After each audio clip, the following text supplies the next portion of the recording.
All right, so good afternoon, everyone. Um, Welcome to Trinidad and Tobago Film Festival 2020 industry events, and thanks so much, everybody, for joining us. This is our film program. Our film program will be screened online, as you guys have been watching, from the 9th to the 15th, with our new media exhibition installed at Medulla Gallery in Woodbrook in Port of Spain. If you're joining us via Facebook Live, I'll be glad to have your questions, so feel free to send them along. Don't forget, you can check out our full film listing online at online.trinidadtobagofilmfestival.com.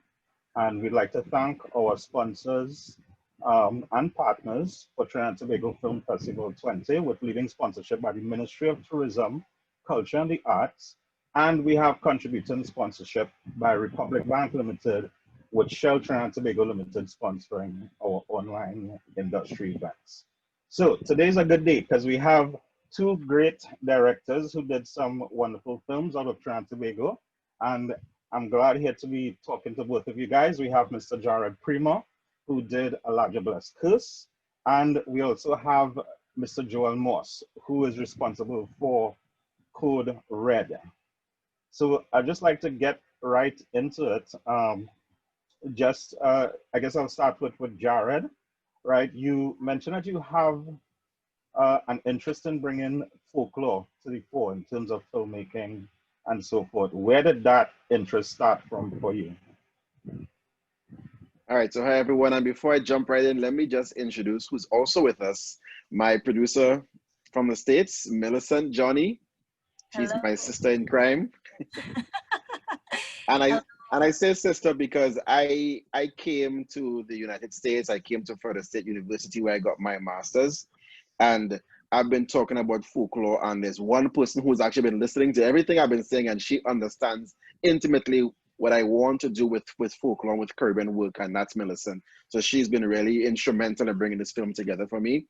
I have been doing theater arts for all of my life. My first degree actually is in theater, teaching and directing. And I am obsessed with our culture, obsessed with our stories. And that is my goal, to bring our stories to the big screen, to bring that knowledge of our nuanced stories through folklore and what the folklore can do for us in this modern time to the big screen as well. Good, I like that. And Joel, so you took a very, I would say something that's very topical and current, right? Because you tackled the issue of kidnapping, which is a concern for a number of Trinidadians in particular in this instance. So where was like the jumping off point for you to decide to do a film with that as the core element of the story? Well, the human trafficking aspect of it is a very sore point, because last year we had some articles being posted in the Guardian, I believe, where I think it was in May, we saw that 517 cases had been reported of missing children for that year up until that point. And I found that to be very fascinating, because That's a lot too. just 5 months into the year, and you have 517 cases of missing kids being reported. And those are just the reported cases. So we had already decided to highlight the human trafficking aspect of it, but that really drove it home for me that we were really, really doing something positive in terms of highlighting this particular issue. And using a movie like this to do it, we thought was the best, because you don't see action movies every day coming out of Trinidad. So we said, listen, this movie is going to get a lot of attention, it's going to get a lot of traction. So we need to just, not just do an action movie for doing an action movie's sake. We need to use this opportunity to drive this message home that human trafficking is a very serious issue, and is one that's not getting the type of attention that it should be getting, especially where Trinidad falls globally in terms of the human trafficking issue. So yeah, we decided to really drive this point home using this film. Now I'll just say with you just a little bit more. You would think that we would have more films that would tackle action like you did in your story. For me, while watching it, I kept thinking about Men of Grey, which I wonder if it was an inspiration for you while you were putting this together. Wow, Men of Grey was a long time ago. But I Yeah. remember the movie. I remember the movie, and I remember saying to myself, this was probably the last time I saw action movies being done properly. Now, we have had a lot of action movies in Trinidad recently, but very few people, they take the time to actually do it the way it should be done, for want of a better phrase. And yeah, to a larger extent, that did inspire me a lot. I said, listen, if this is the last time it was done properly, you can't go below that standard. You have to go above that. So we tried our very best to get our choreography down pat, and we really, really try to, exceed everyone's expectations with respect to the action genre. I would have to commend you on the choreography. I actually liked a lot of the fight scenes, so I think you guys did a good job there. Thanks very much. So Jared, I'll just come back to you. Um, I think many of us as Trinidadians, we've had all our stories with folklore characters and so forth. Um, for me, I liked that you tackled this particular character in a very, to me, like a new and interesting way with the elements of the story that you added. Um, but what I like the most, and I just kind of want to phrase it properly. What I like the most is how you kind of blended some elements of carnival with this folklore element. So why did you decide to do some of those things there? All right. So I am a student of the UE Creative and Festival Arts, and they put a heavy focus on folklore, on carnival, and on these elements as more than just presentation tools, but devices that could be used for so much more. And I've been, I guess, working at this a lot for quite a while, just thinking about ways to reinvent, ways to use them very differently. Um, and I have to reference Millicent again because she's the only person in the room when I was first presenting this to my faculty and team who understood that there is possibilities for presenting this thing that is done for one form, which is the revelry, but we do know that carnival itself has a different meaning. Its introduction to us is from a different place. It was from a place of resistance, responding to something. And I said, okay, that's cool, but let me go further. Can it be used for even more? And I would reference the late Tony Hall with his Yes. Juve Popular Theatre process. And that was also one of my inspirations for what I've been doing. And I said that this could be a carnival of cruelty, as I forgot the poem. There's a poem that speaks to that. This is the dark time I love, I think is a poem from a Guyanese poet. He speaks about a carnival of misery, a carnival of cruelty. And there was even a draft, I think, where that was a line that we had, I think, if you remember, Millicent, where the Laja Bless spoke to that carnival of cruelty, and she used her minions very much like the devil master would have the imps.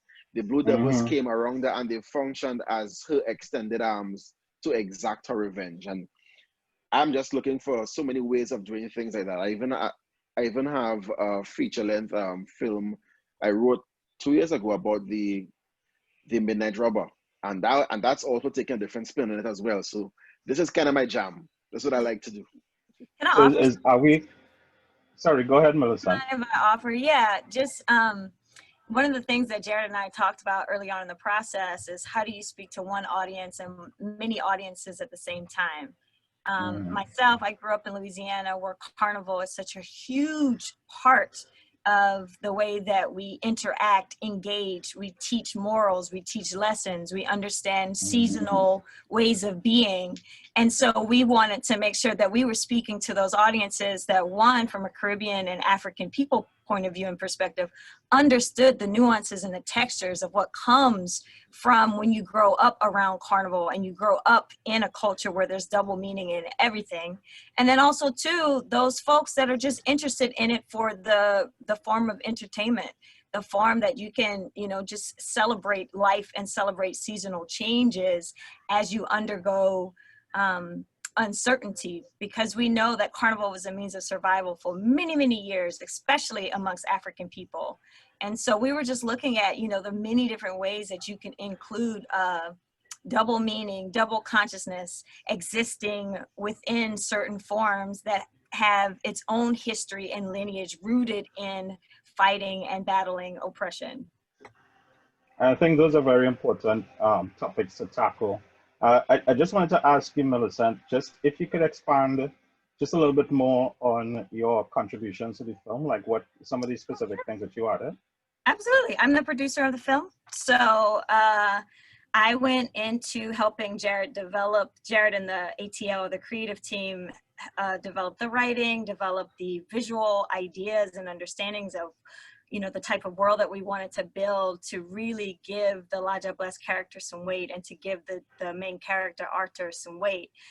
We also were, we're believers in Africana literary models where the anti-hero is just as important, if not pivotal in the way that the story unfolds, so that people really understand how folks of African descent, we have to make these choices that sometimes our Western white brothers and sisters have a harder time understanding. So Jared mentioned the Blue Devil and the function of the devil in an African concept. It's not evil. You know what I mean? It is an opportunity for you to make choices and consequences. So I was that person in the room. Yes, I wore the producer hat. Yes, I, tried to use my resources as best as I could to make sure that we had the finances to support the film. We had the resources to support the film. But also, I was that thought partner in the room because I am a folklorist as well. Yeah, bounce ideas, pose questions, interrogate things that came up in the room, really do some asset mapping so we understood what access to resources we had so that we could fully realize Jared's vision. I like to see myself as someone who stands in the gap. I grew up in South Louisiana, and coming up in Black church traditions, especially in Louisiana, where like Black Catholicism is very different from Catholicism outside of a Caribbean and African point of view, where there is double meaning. There's syncretism, right? This idea that this thing that is exceptionally African can function and be used as a device in a way that it's not necessarily used as a device in Western and European ideas and concepts. So I was that person like, well, Jared, if you say you want to do this, let's unpack that and figure out how we're going to do it. If Laja Bless is this character, how does she function in the Caribbean? And then what are some ways that we can allow an international audience have access to her and without villainizing her? We're giving her more power and agency so that she can really help unearth some things, some ideas that are coming up amongst men and women in Trinidad and Tobago. So I was just going to say that as well. Sorry, if I could jump in really quickly. So 2 quick things. So Millicent, apart from all those things, she was the root. She kept us going, But it was very important to the both of us to look at the folklore, because there's so many different versions of her origin story, by the way, which is a sneak peek is my next film. But anyway, it was important for us to not present her in the way that she is seen typically, which to me it's a wrong view of, I guess, women and female characters. She was the anti-hero, as we said, but she also represented justice and consequence for actions. It made for something that was a little bit more complex and I guess like a paper cutout kind of figure from the stories of old. Which I think is one of the things I appreciated looking at it, and I think you guys did a good job there bringing some of those elements in. So Code Red, right? It's one of the longer films I've observed during the festival so far, right? It's an hour and 34 minutes, I believe. So that must have been a lot to put together. This is your first film, right? Yes, our first film. It was very, very, very difficult, very time consuming. Okay. So looking at some of the gag reels, I know that the cast had a fun time putting it together. But what were like some of the challenges that you had to get this entire thing done? We had challenges sourcing locations. We had a We had a lot of challenges in that area, especially because you have props like guns and stuff like that. We didn't want to do anything too flamboyant because you're dealing with the public and whatnot. We didn't want to raise any alarms and stuff like that. We had problems, Yeah, the especially actual when police coming in. some filming down in the Shagrammas area, so we had some problems with CD and stuff like that. We also had problems in the sponsorship area. We weren't able to get any sponsorship for the film, so we had a lot of problems, trying to get funding and stuff like that. That was very difficult as well. And yeah, I mean, the most difficult aspect of it, I would say, is you're dealing with a cast that's primarily, they're not actors. They've inexperienced in the whole thing, and doing an action movie, less the amount of choreography and work that they had to put in to make the thing look as legitimate as it did. We had to really, really work to get it done while all of us were inexperienced. So all of us were doing it for the first time, including myself. So, but it was fun. It was a fun experience, and I'm sure that the cast would do it all over again. It looked like it. I would have to be honest with you. I kept thinking, I feel like I could see this show as a TV series, because you could correct me if I'm wrong here, because you left some elements open at the end of the film, where we're left to wonder if certain things, what's gonna happen next and so forth. Do you think this is something that you would explore as like a serial, an episodic thing on local TV? Well, believe it or not, the script was actually written to be a series. That is how it was actually written. It was written to be a series. So that is actually the original idea we had when we approached this. It was written to be a series. So that's actually intriguing that you made that observation. But in order for us to go that direction in terms of exploring the series idea, I don't think we would be able to explore that option without having the proper backing and sponsorship and whatnot, because there's a lot of work. I mean, a movie is definitive, it has a beginning, it has an end, but episodes is continuous work because you have to keep it going. So the majority of the cast, they did it for fun, yes, see it as a cool idea, so we jump on board. But a TV series has ongoing work, so so should you have the funding and the means, is definitely something that you would explore and definitely continue. Okay, definitely good. I think it's an interesting thing to look at, and I hope that at some point it happens, because I think it's like a nice story to and an important story that we could explore. I still have the chat open for questions from the public if anybody have anything they'd like to ask. And just before I leave you, Joel, at the end, were those posters from actual missing persons?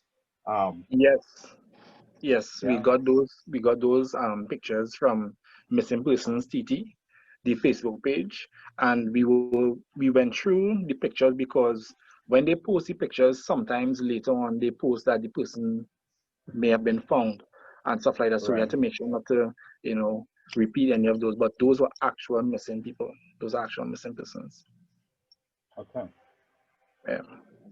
So, Jared, in terms of the makeup, right? That was very scary for me to see. Right. Who does handle the makeup on this? I'm trying to remember. For the film.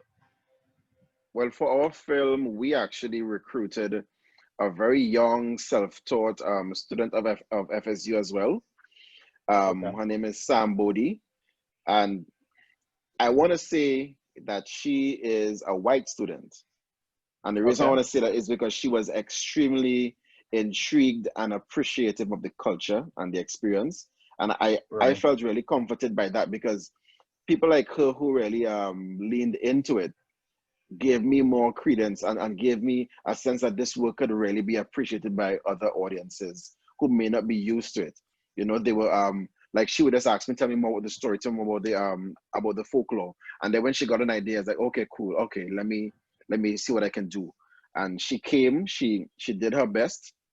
She's very young, and I am actually very satisfied. I think Millicent just satisfied as well with what she delivered for us. She did a good job, actually. Really good. Yeah, I would say all of the designers that were not of African descent or of Caribbean descent, Yeah. they did an exceptional job posing questions and leaning in, not judging the folklore, not judging the storytelling, just really like we were surrounded by people who were curious to know more about La Bless, curious to know more about Trinidad and Tobago, and that just made our job so much easier. Yeah. To me, I think that's a good thing to see that you get folks who are not of our culture so fascinated and interested by it. I hope you guys are proud to actually bring some of these stories for folks who are not of the Caribbean or Trinidad or of the diaspora to enter into it and to take part in it. You know, so to me, that was a great experience, and I'm looking forward to more. And you said that you have another film that you were coming out with, A Midnight Robber. Well, I have two feature length scripts that I wrote before starting my my degree at Florida State. One is The Midnight Robber. That's a horror as well. And this is very funny. I'm actually deathly afraid of looking at horrors, but for some reason I keep writing them. I don't know why. I don't know what's up. Anyway, so I have that film, but I also have a feature length version of The Larger Bless, and this one is almost like a. So this takes a similar direction to that script, and it could function almost as a proof of concept for what that script could actually evolve into, you know. So that's the kind of work that I want to do, and let's fly Millicent down here. Let's see what's happening. Yeah, after this COVID thing, Millicent, come down here and get this thing sorted out. Absolutely, let's do it. All right, so we're almost down to the end of our time. So I'd just like to ask if you guys have anything you'd like to close off with. I'll start with Joel. Yeah, I just want to say that it was a real honor having my first movie ever being in the film festival. That was a big blessing. And I want to say that we weren't able to get this far if it wasn't for certain people who helped us along the way. Just the same how Millicent helped you, Jared. We had people who helped us out as well because we really needed the assistant, people who, you know, really help us ensure the quality of the film, right? People like Shannon Brito, he helped in the videography department. I really couldn't have done it without him. And Domingo Beccari, he helped me make sure that, you know, all the fight choreography that I came up with look legit, because it have a lot of critics. People, yeah, people are going to be looking at your stuff to make sure it passed the standards. So he really helped us make sure that the fight choreography and everything looked the way it's supposed to look and we look legit. So people like that, real big shout out to them. So really appreciate the help, and this how far we got so far. Bigger things to come. All right. Jared? I am just grateful that the festival gives us a space to really present work that speaks to us on a personal level, on a cultural level. I'm just appreciative of this opportunity, appreciative of my team, Millicent, my sister. Yeah, and so many people who I had to pull from Trinidad to help me out, Trinidad and Tobago, by the way. So many designers, so many music scored creators like DK Samai, and of course my cast, Tishana, Kyle, Andrew, Ramcharan Gilarte, who is a Trini who is living in Savannah, Georgia, who drove through a storm to be on set. Amazing guy. Pauline Mark, amazing people. Everyone who helped us with this film. This was a film of passion, a film of love. Everybody just came together and they said, we love this. We see how important this is for you and for your team. We're going to make this happen. Thank you, everyone. We appreciate it. I just want to give a shout out to the choreographers, because that was definitely fate. Oh, yes. It happened to be in Tallahassee. So our choreographers and our cultural consultants were both from Trinidad and Tobago. They are Kieran Sargent, yes, and Shaquille Jones. And, you know, we kind of had this moment where we were doing camera tests, but we also needed to workshop some of the carnival ideas for folks who could not, you know, who had not had the experience of carnival in Trinidad and Tobago, and these two brothers like brought us into a space along with Jared and our cinematographer Amanda Jean-Marie, who is from Haiti, and they led us through this really beautiful, brilliant camera workshop for dancers, movers, and performers. So I just wanted to make sure that we gave them a shout out, because that was definitely divine order to having all of those talents in the space here in Tallahassee. All right, great collaboration, great stories. Thank you guys, and thank you for your films. Everyone remember, online, TrinidadTobagoFilmFestival.com. Go check out the rest of the films, and have a good evening. Thank you. Bye. Great work, Bye. everyone.